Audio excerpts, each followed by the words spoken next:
Heyo, Blackman here. You have to excuse the crappy lighting. Is this better? And I got the backwards hat. I'm lacking the Kappa signature. Anyhow, so I just finished watching this interesting show on Amazon Prime called Modern Love. I will say this, it is one of the better shows that I have seen on television in a long time. I saw all 2 seasons of it, and it was frankly something that my lady suggested, and I was thinking it was going to be corny and whatever. And I will say this, there are episodes of it that irritate me, and there are episodes of it that just are just perfect and beautiful and amazing and make me cry. Yeah, cry. I will admit I am a dude that cries when watching things. Yeah. The last episode in particular, I can't even. It's just. Here's a good example. And this is a twofer, alright? So this is a movie and TV show review. So the movie is Love Actually. If you haven't seen the movie, I highly suggest it. I'm not going to ruin it for you. And the simplicity of it, Love Actually, is that you have a myriad, I think it's like 6, maybe 7 different stories going on. And they're all kind of loosely intermingled with each other. And it is all focused around the Christmas holiday time. And what's amazing is that there are these moments in each story, and it crescendos beautifully at every story that you feel something. And as I was talking to my lady about it, what's amazing about it is, let's say there's 6 stories. 2 of them don't end well at all. Like, you just feel and you're like, that's, whew. And 2 of them end amazingly, where you're just like, this is ridiculous. What? No way that happens in real life. That's ridiculous. And then you have 2 of them that hit you in that feeling deep down inside your core, and you just like, oh, wow. And to me, what makes that so amazing, and the reason why Love Actually worked versus Valentine's Day or New Year's Day, those other movies that Hollywood tried to do, is this dichotomy, because we humans live in the gray. Okay?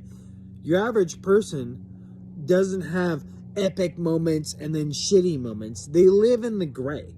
So for us, what we want to experience is the epic and the shitty. Okay? And that's fine. And there are lots of movies that do that. But the best movies give you the epic and the crap, and then they give you the gray, and they give you that scale so that when the epic happens, you feel it. And when the crappy happens, you feel it because they've given you the gray. And a good example of that would be probably some of your better movies like Saving Private Ryan, Gladiator, It's a Wonderful Life, which if you haven't seen is just one of the best movies ever made, and Love Actually. And to me, if I think about it, I think the show on Amazon Prime, Modern Love, does that as well, in that you get these episodes that try and hit these high points, low points, and the in-between. And frankly, some other people might be more interested in other episodes. And I'm going to be honest, there was a lot of gay stuff in this show that I was like, not feeling. I'm not gonna lie. I was not feeling. But what really sold it for me on the show was that these things were based on real stories that real people experienced. And obviously, they kind of overdo it because it's TV, yada yada.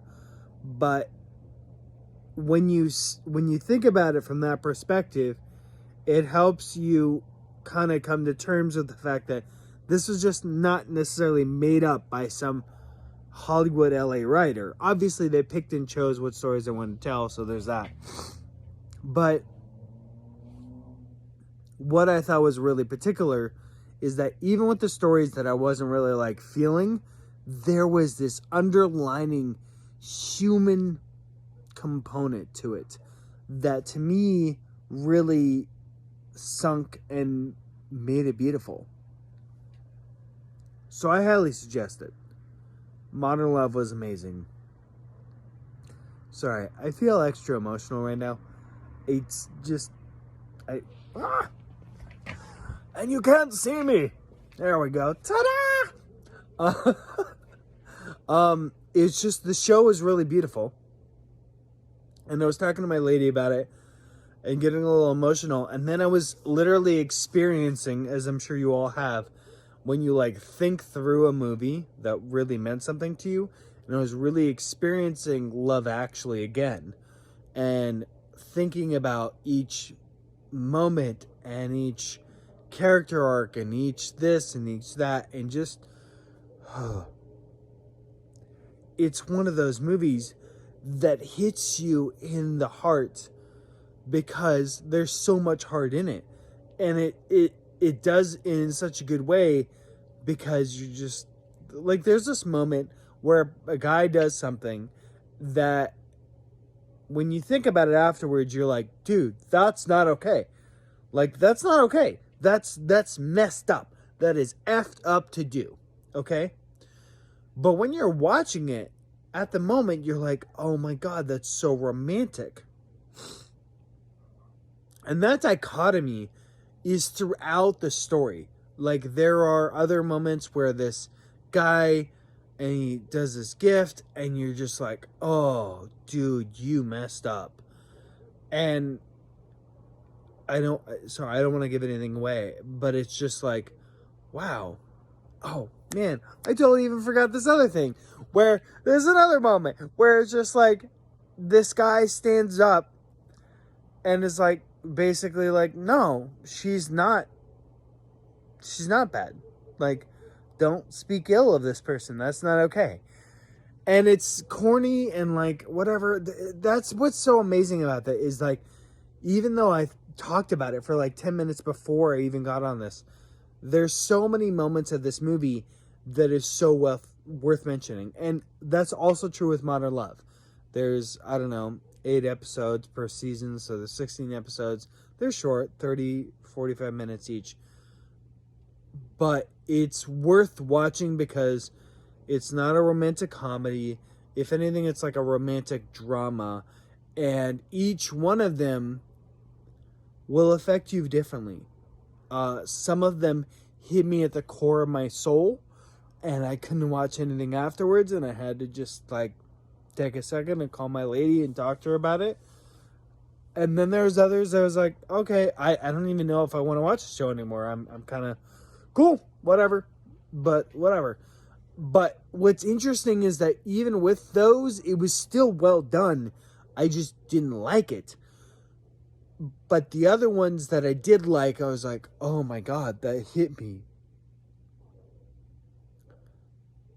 And I just want to say that universally, in my experience, limited though it is, relationships are some of the hardest things ever.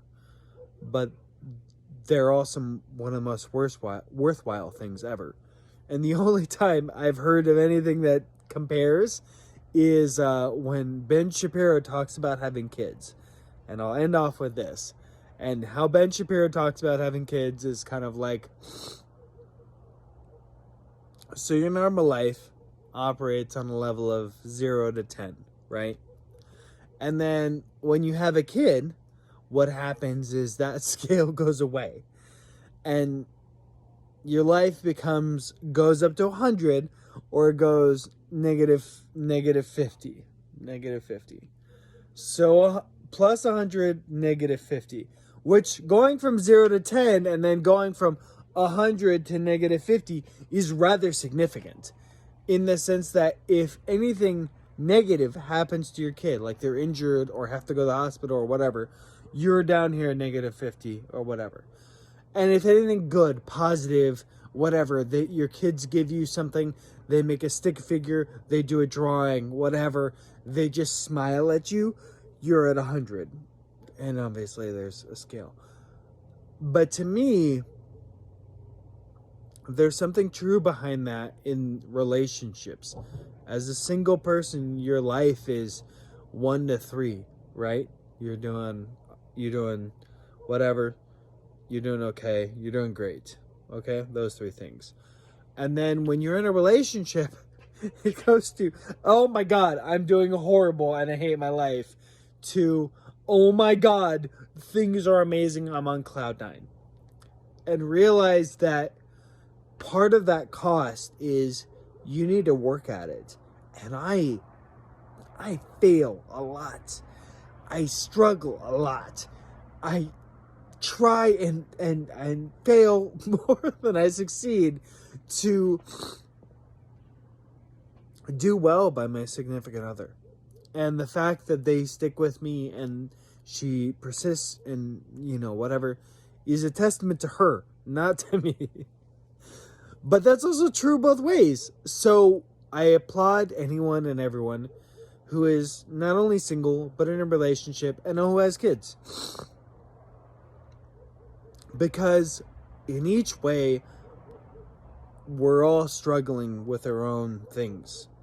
But if you're, a single person and you want in a relationship, by all means shoot for it. If you have someone you like, go for it, okay? And if you're in a relationship, do everything you can to stay in it.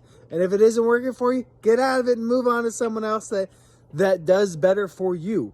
Because you're not helping yourself or them by sticking to something that doesn't work. And furthermore, if you're in a relationship with kids and you are having trial of it, it's like, understand and that it's always going to be this way, and it's okay. Kids are the best, most amazing thing, and they're also the most complicated and annoying thing ever. So I love you. I hope you do well. Take care of yourself. Plaidman out.